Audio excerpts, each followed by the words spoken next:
Welcome students. आज हम three dimensional के लेक्चर 7 में जो पिछले टर्म पे हमने आपको डायरेक्शन कोसाइन डायरेक्शन रेशियो बताया था, उसी के लेक्चर 7 का ये सेकंड पार्ट है। इसी में हम डायरेक्शन कोसाइन डायरेक्शन रेशियो के बारे में आगे चर्चा करेंगे, जिसके लिए सबसे पहले आइए हम प्रक्षेप के बारे में जानते हैं, अर्थात प्रोजेक्शन। प्रक्षेप अर्थात प्रोजेक्शन, आइए इसको एक डेमोन्स्ट्रेशन के माध्यम से समझने का प्रयास करते हैं। देख सकते हैं आप कि ये कोई रेखा है। इस रेखा का इस पृष्ठ पर जो प्रक्षेप दिख रहा है आपको, वो एक रेखा दिख रही है। और ये मेरे हाथ में जो ग्रीन कलर की एक ये स्टिक है, इसको एक रेखा मानते हुए आप इसका प्रक्षेप स्पष्ट देख सकते हैं। अर्थात लाइन का प्रक्षेप एक लाइन होगा, रेखा का प्रक्षेप रेखा ही होगा। इसी प्रकार ये कोई त्रिभुज है, ट्राइंगल है, इसका प्रक्षेप भी एक ट्राइंगल होगा। ये आप देख सकते हैं। ये कोई सर्किल है और सर्किल का प्रक्षेप, ये मैंने हाथ से पकड़ा हुआ है इसलिए आप इसको समझ सकते हैं कि सर्किल का प्रक्षेप भी सर्किल होगा। और इसके एंगल चेंज करने पे इसकी शेप चेंज हो जाती है। ये इस प्रकार आप देख सकते हैं। तो आपने देखा अभी डेमोन्स्ट्रेशन में कि यहाँ पे तीन बातें हमारे सामने आती हैं नोटिस में। पहली, number 1, projection of a point is the projection of a point is nothing but a point। अर्थात किसी बिंदु का प्रोजेक्शन या प्रक्षेप एक बिंदु होता है, जैसा कि ये दिखाई दे रहा है। यहाँ देख सकते हैं ये कोई पॉइंट P है, ये कोई पॉइंट P है और यहाँ से इसका प्रक्षेप इस पृष्ठ पर अर्थात इस समतल पर केवल एक बिंदु के रूप में नजर आएगा और इस बिंदु से होकर कोई एक रेखा गुजरती हुई मानी जा सकती है। तो आपको समझ में आया कि इस बिंदु का प्रक्षेप क्या होगा, एक बिंदु होगा। इसी प्रकार ये कोई रेखा AB है और इसका इस समतल या इस पृष्ठ पर आप प्रक्षेप देखेंगे। यहाँ इन दोनों बिंदुओं A तथा B से दो लंब डाले गए, A' और B'। तो रेखा A और रेखा B के द्वारा एक जो रेखाखंड बना A', B', अर्थात इसका AB का प्रोजेक्शन क्या होगा, प्रोजेक्शन ऑफ AB आप लिख सकते हैं AB का प्रक्षेप और बराबर हो जाएगा ये A' B' के। और पॉइंट P का प्रक्षेप आप समझ सकते हैं, प्रक्षेप बराबर हो जाएगा बिंदु P। बिंदु P से आशय ये है कि इसके कोऑर्डिनेट निकालने पड़ेंगे। थ्री डायमेंशन में जब आप बात करते हैं तो P इज एनी पॉइंट। बिंदु P का प्रक्षेप क्या मिला, एक कोई बिंदु मिलेगा जिसको हमने P' से डिनोट किया हुआ है।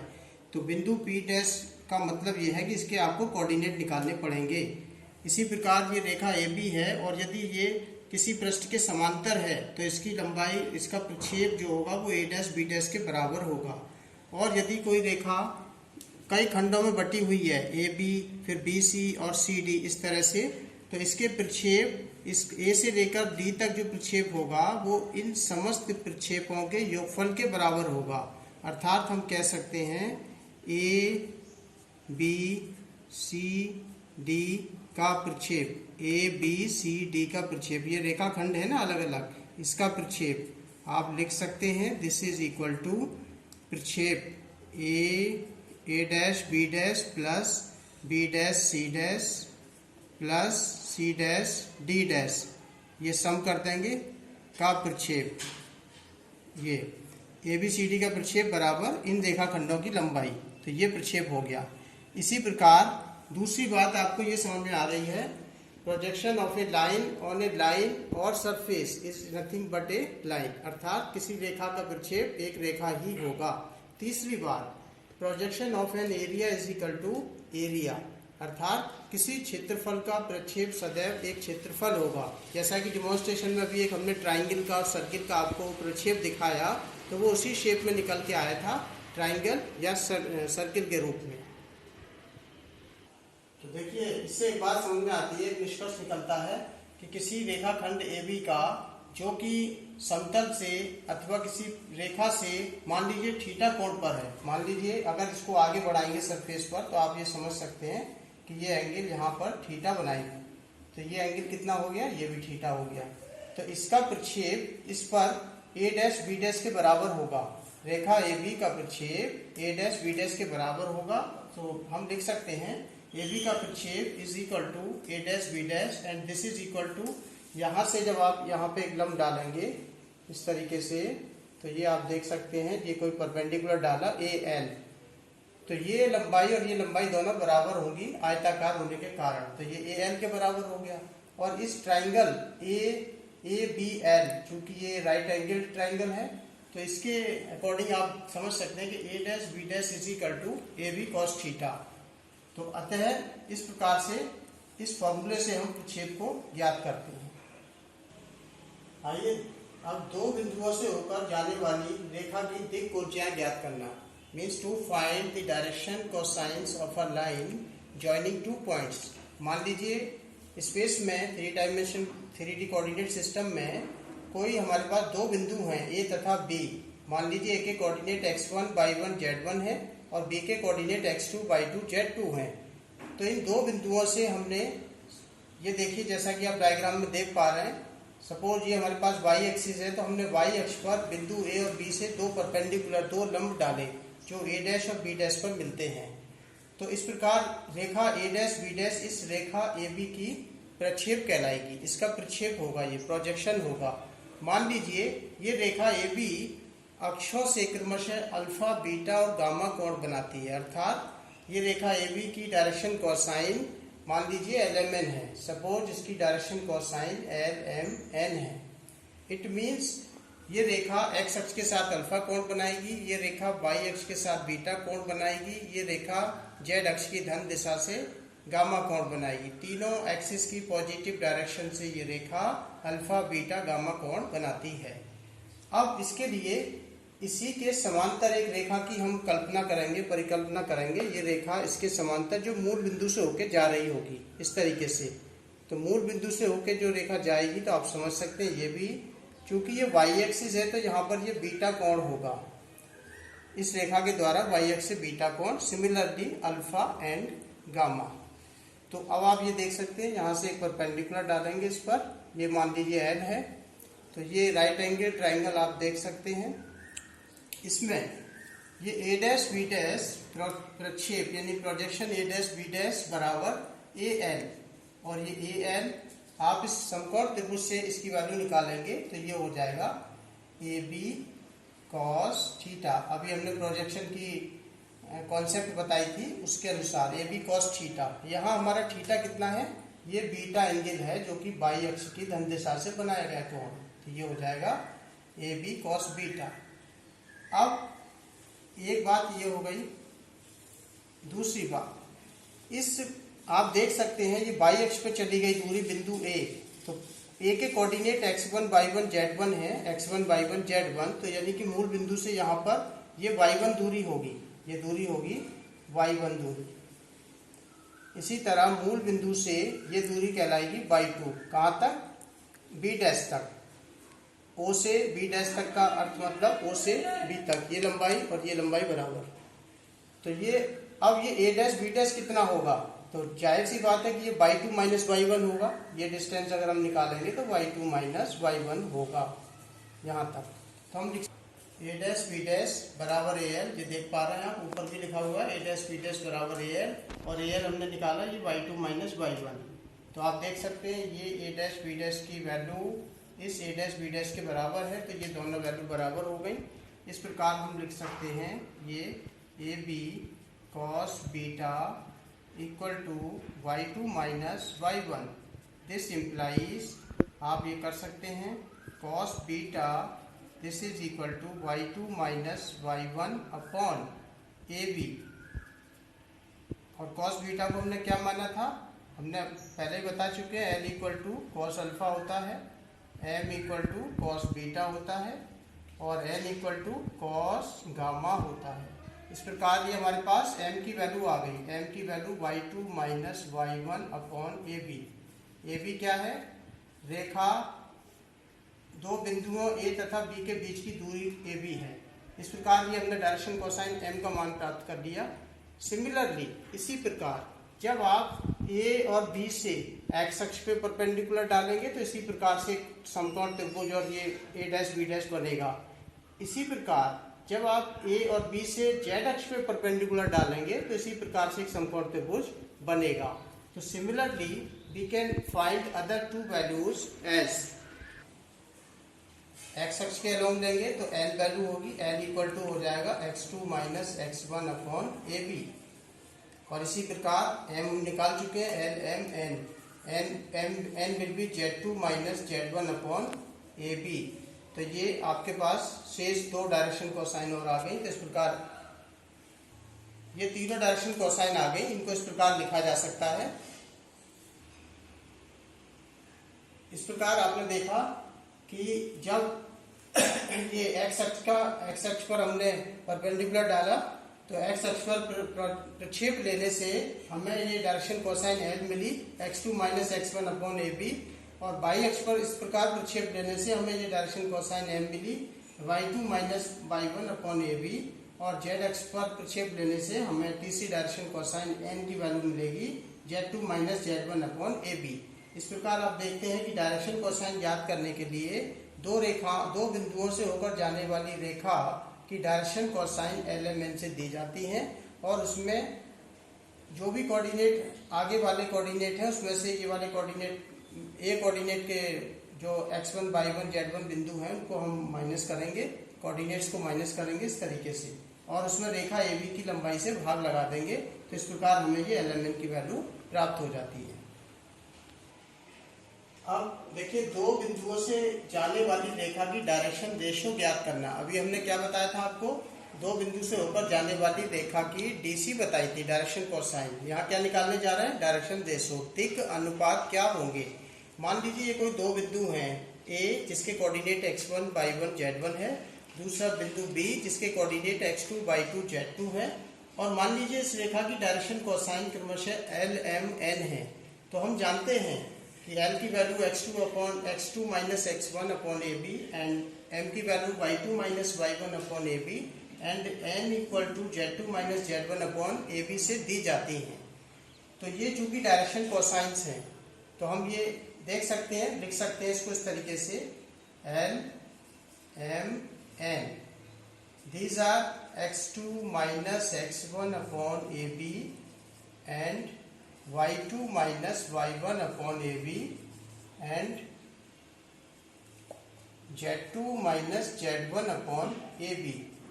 इन तीनों क्वांटिटी में, ये तीनों नंबरों में आप देख रहे हैं ab कॉमन है, इसको इससे डिवाइड कर दें या मल्टीप्लाई कर दें तो आप देखेंगे ये इसके करस्पॉन्डिंग हो जाएगा, यानी कि ये प्रोपोर्शनल समानुपाती हो जाएंगी इसके, z2 माइनस z1। इस तरीके से इन तीन संख्याओं की ये समानुपाती हो गई।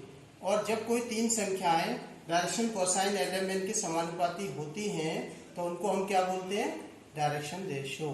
तो ये क्या कहलाएंगी, direction ratio of A B line which passes through the these two points. तो इसको हम ए मान सकते हैं, इसको हम बी मान सकते हैं, इसको हम सी मान सकते हैं। ए की वैल्यू ये हो गई, बी की वैल्यू ये हो जाएगी, सी की वैल्यू ये हो जाएगी। इस प्रकार हम डी आर लिख सकते हैं। ये डी आर ए मान लिया, ये हो गया x2 माइनस x1, ये b is equal to y2 minus y1, और c दिया जाएगा z2 माइनस z1 से।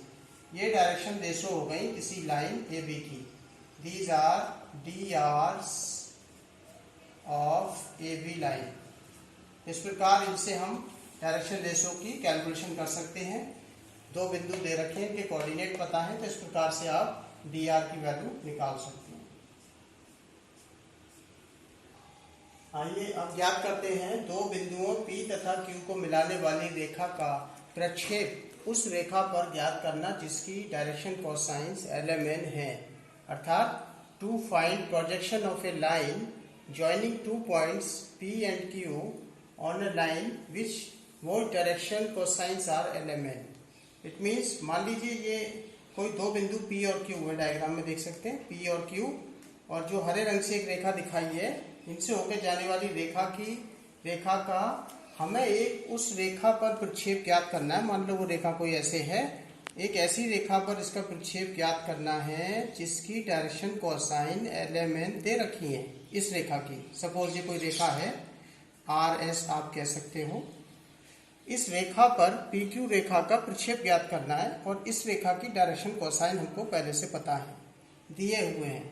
और ये दो दिए गए बिंदु P और Q, मान लीजिए इसके निर्देशांक P के x1 y1 z1 और Q के निर्देशांक x2 y2 z2 हैं। अब इन बिंदुओं से होकर जाने वाली ये रेखा है और इस प्रकार से जैसा चित्र में आप देख रहे हो, इनके x y z अक्ष के समांतर अक्षों की कल्पना करते हुए हमने एक समांतर षटफलक खींचा है। ये rectangular parallelepiped, this is called rectangular parallelepiped, इस तरीके से बनाया है और इसको आप इस प्रकार भी समझ सकते हैं। ये कोई रेक्टेंगुलर पैरेललोपिपेड है, आप देख सकते हैं। इसको मैंने X Y Z coordinate system में इस प्रकार से लिया और आप इसको एज्यूम कर सकते हैं। ये पॉइंट भी आपको दिखाई दे रहे हैं। ये ए बी सी डी आप जरा ध्यान से देखेंगे तो पॉइंट्स आपको दिखेंगे, ए बी सी डी आप देख सकते हैं। यहाँ पर ये पी क्यू एक रेखा है, डायग्राम में देखिए बोर्ड पर पी क्यू रेखा, जिसे मैंने हरे लाइन से ग्रीन कलर से दिखाया हुआ है। पी क्यू रेखा को मैंने इस मॉडल में डिमॉन्स्ट्रेशन में भी दिखाया हुआ है ग्रीन कलर से ही, आप इसको आसानी से देख सकते हैं। एक ये है, तो इस प्रकार आइए अब इसकी कैलकुलेशन करते हैं। इस ग्रीन लाइन जो पी क्यू लाइन है, इसका प्रोजेक्शन हमें एक ऐसी रेखा पर ज्ञात करना है जिसकी डायरेक्शन कोसाइन एलिमेंट दे रखी है। आइए let us consider a line RS with direction cosine element upon which we have to find projection of line PQ। ये PQ line का प्रोजेक्शन निकालना है। Here we notice that PA is parallel to x axis। ये जो आप देख रहे हैं PA है, ये x axis के पैरेलल है, तो इसलिए इसकी डिस्टेंस कितनी होगी? P का कोऑर्डिनेट x1 y1 z1 है और Q का x2 y2 z2 है। चूंकि Q पॉइंट जो है F के समांतर है, यहाँ पर इस तरह से डायग्राम से क्लियर है, तो ये x2 माइनस x1 होगा। इसी प्रकार AB डिस्टेंस आप देख सकते हैं, ये y के समांतर है, तो ये यहाँ पर y2 वाली कोऑर्डिनेट होगी, यहाँ y1 की होगी, तो y2 माइनस y1। इसी प्रकार ये BQ ऊपर की तरफ z डायरेक्शन में है, तो ये देख सकते हैं z2 minus z1। Suppose since element are the direction cosine of the line RS, therefore we have L equal to cos alpha, M equal to cos beta, N equal to cos gamma। मतलब RS जो रेखा है वो x y z axis की positive direction से क्रमशः alpha beta gamma कोण बनाती है। नाउ प्रोजेक्शन ऑफ PA क्या है? x अक्ष के समांतर है। Projection of PA on this line RS equal to what? So this is, क्योंकि ये एक्स अक्ष से अल्फा कोण बनाती है लाइन, तो ये हो जाएगा आपका PA cos alpha. This equal to PA की वैल्यू कितनी मानी थी हमने? x2 minus x1 cos alpha. इसी प्रकार सेकेंडली प्रोजेक्शन ऑफ ये अब आपका AB लाइन आ गया, AB on RS, this is equal to ये AB cos बीटा, क्योंकि ये y एक्स के समांतर है तो y एक्स से कौन सा एंगल है? बीटा कोण। This is equal to y2 minus y1 cos beta. इसी तरह तीसरा निकाल लेंगे हम, प्रोजेक्शन ऑफ ये BQ का z एक्स के समांतर है, BQ इक्वल टू ये हो जाएगा BQ cos गामा। ये z एक्स से गामा कौन बनाती है? z2 minus z1 cos gamma.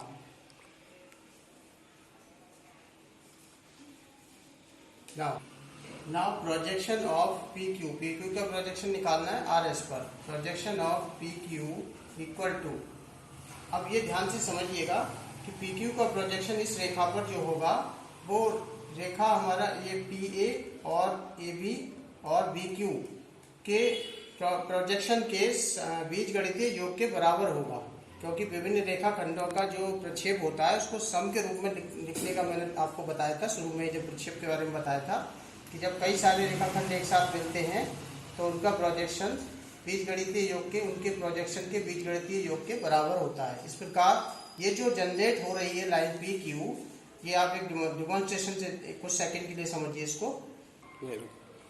देख सकते हैं इसमें कि ये जो पी क्यू रेखा है ये कैसे बनी।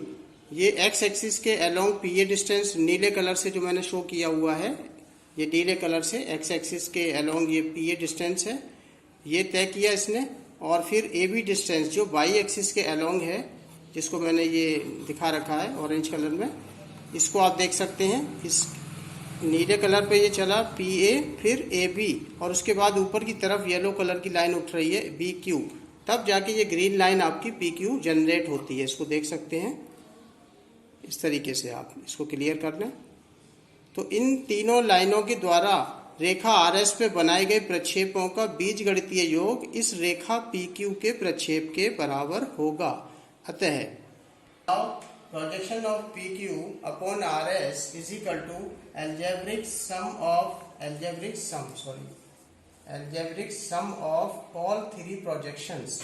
It means ये तीनों प्रोजेक्शन जो हमने निकाले हैं ये होंगे। तो ये कौन कौन से हो गए, ये देखिए x2 minus x1 cos alpha plus दूसरा प्रोजेक्शन ये वाला है projection y2 minus y1 cos beta plus Z2 minus Z1 cos gamma.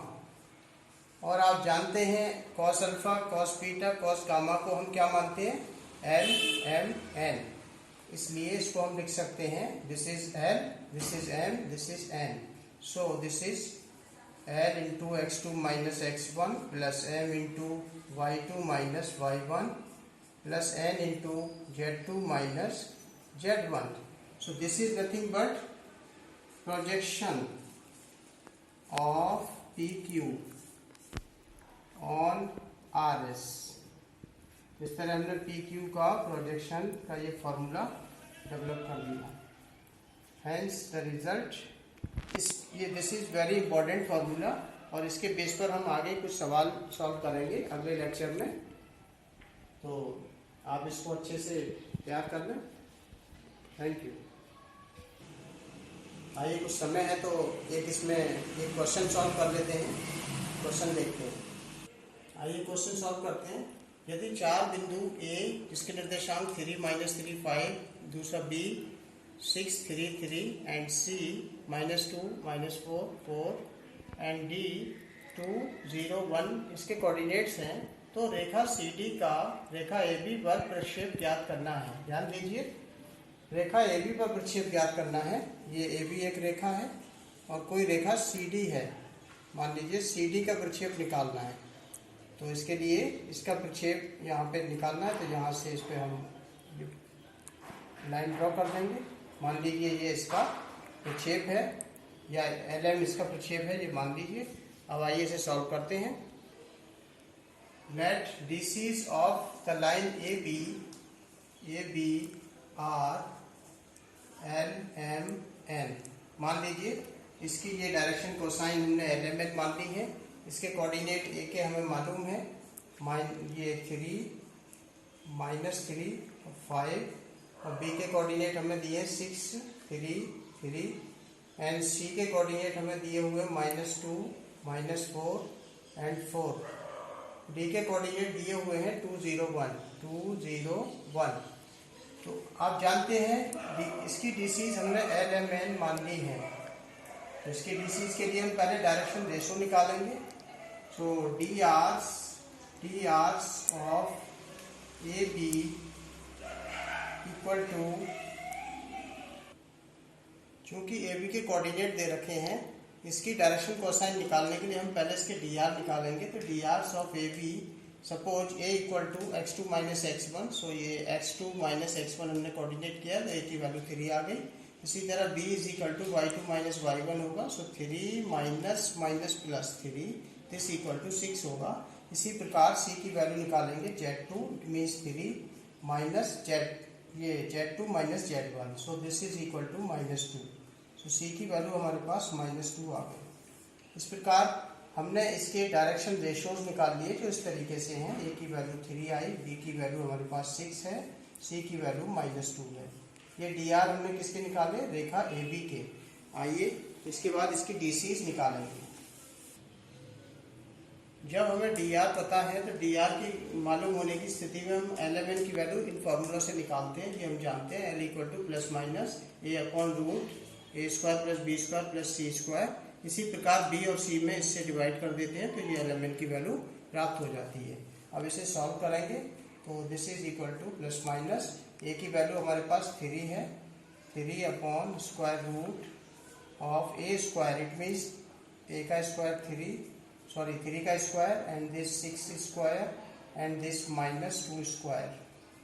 सो सॉल्विंग, अब इसको सॉल्व करेंगे तो देखिए सॉल्व करने पे ये 9 और ये 36 और ये आपका 49 हो गया total. This is 49। So we can write here 3 upon square root of 49 का स्क्वायर रूट 7 होगा और ये 3 अपॉन 7। तो हम लिख सकते हैं यहाँ पर एल की वैल्यू, इसको सॉल्व करेंगे। So plus minus 3 upon square root 49, this is equal to positive value ले लेते हैं तो 3 अपॉन 7। ये एल की वैल्यू आ गई हमारे पास, this is the value of L. So यहाँ लिख सकते हैं एल इक्वल टू ये हमारे पास 3 अपॉन 7। इसी प्रकार एम की वैल्यू यहाँ से हम डायरेक्ट लिख सकते हैं, एम इक्वल टू ये रहा B upon this, so this will be 6 upon 7 और एन इक्वल टू ये फॉर्मूला है C upon this value is 7, so this is minus 2 upon 7। ये इस तरीके से एल एम एन की वैल्यू हमें प्राप्त हो गई। आइए अब हम प्रक्षेप ज्ञात करते हैं। ये देखिए एल एम एन की वैल्यू हमें प्राप्त हो गई है। इसके बाद अब हम projection of C D on A B रेखा पर सी डी, इसका प्रोजेक्शन, सी डी रेखा का प्रोजेक्शन निकालेंगे सी डी का प्रक्षेप ए बी पर। So this is equal to, formula होता है L into x2 minus x1 plus M into y2 minus y1 plus N into z2 minus z1। ये L M N हमें प्राप्त हो चुके हैं। x2 minus x1, y2 minus y1, z2 minus z1 ये क्या है? ये बिंदु C और D के कोऑर्डिनेट हैं जो हमें यहाँ दे रखे हैं।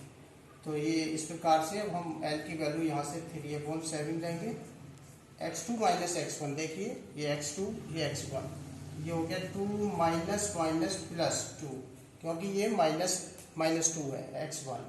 इसी तरह m की वैल्यू हमारे पास 6/7 यहाँ दे रखी है, 6/7 और ये y2 माइनस y1, ये y2 0 है हमारे पास, 0 minus minus plus 4 and n की वैल्यू हमारे पास नेगेटिव माइनस 2/7 है, तो इसे नेगेटिव लिखेंगे minus 2/7।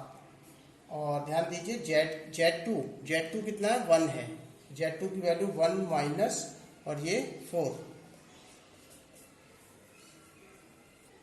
This is equal to से सॉल्व करेंगे 3/7 into this is 4 and plus 6/7, this is 4 and this minus 3 होगा तो माइनस माइनस प्लस, सो 2/7 इंटू ये -3 था तो प्लस हो गया तो 3।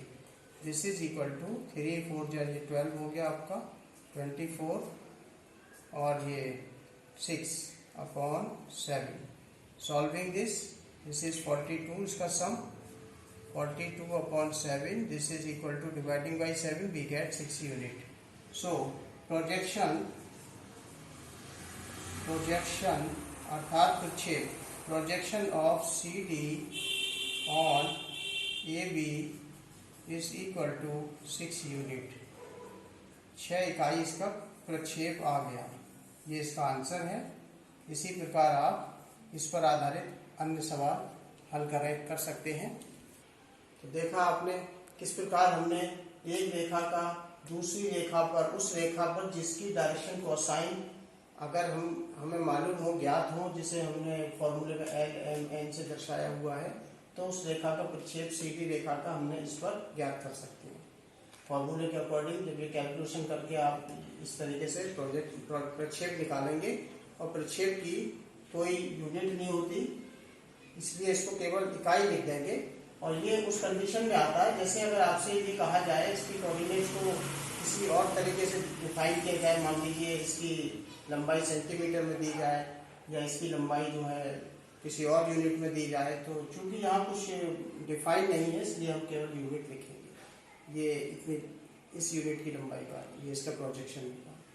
Thank you.